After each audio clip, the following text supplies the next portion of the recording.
Hello, my name is Jayn Mwangi, and I would like to share with you some reflections from my dad's life.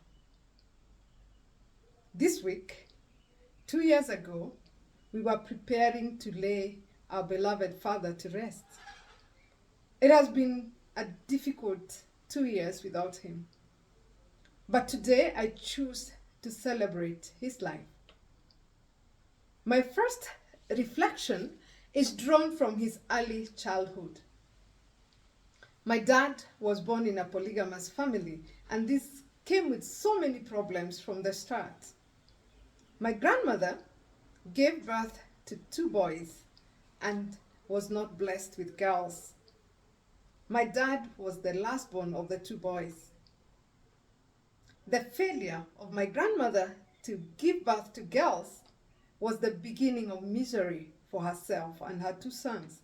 And this is because, for whatever reason, my grandfather viewed boys as a liability. According to him, girls were better off than boys because eventually they would get married and bring dowry to the home, while boys would actually need to be the ones paying dowry when they are getting married. And this meant impoverishing him as far as he was concerned. He therefore did not consider boys highly. Because of this mindset, he neglected my grandmother and her two boys. They even had nowhere to farm. And at this time in their lives, farming was the only means of livelihood. So they had no livelihood. They were unable to even sometimes find food to eat. They struggled to survive. Despite this extreme lack of resources, my dad had this dream, the dream of going to school one day. At that time, when he was looking for food to eat, having a dream to go to school was looking like misplaced priorities. But he did not give up his dream. He kept advancing in age and had no opportunity to go to school, but he did not give up his dream.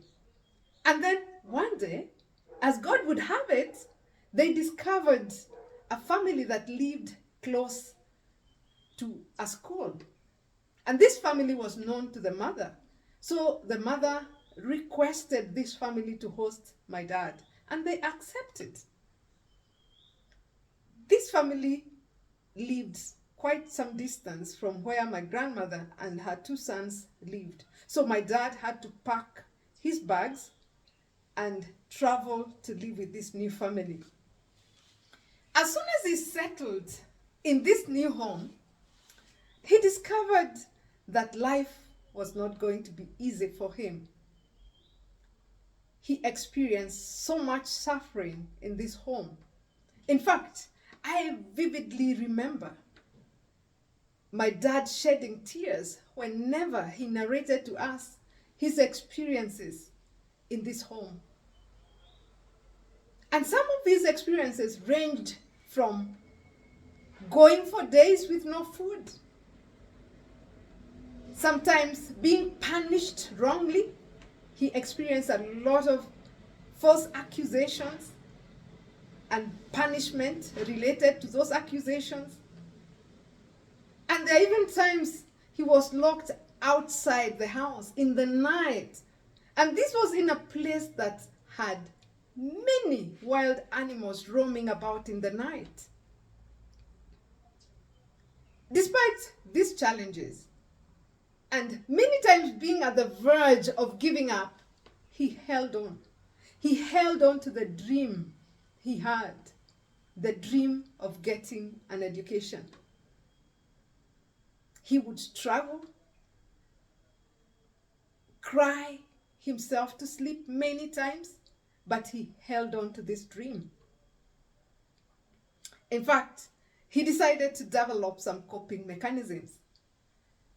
And one of the coping mechanisms that he developed in order to find something to eat was farming in the forest.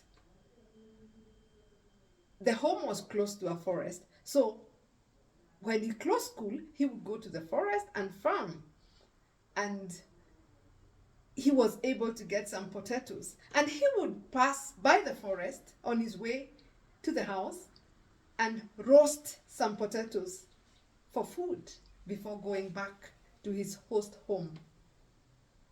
The other coping mechanism that he developed was sleeping outside the house on top of wood that had been piled up below the roof of the house, right outside the house in the night.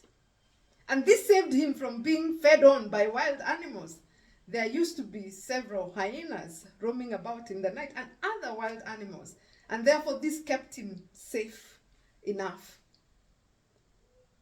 Although, of course, this wouldn't protect him from animals that would climb.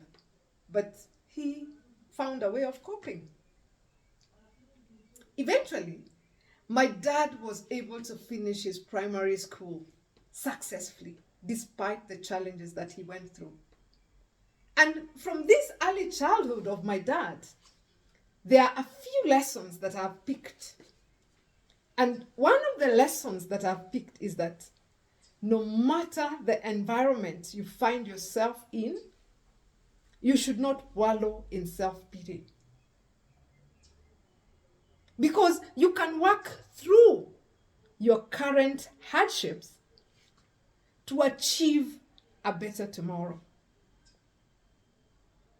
The second lesson that I've picked from this early childhood of my dad is that your past or even your present situation does not define you.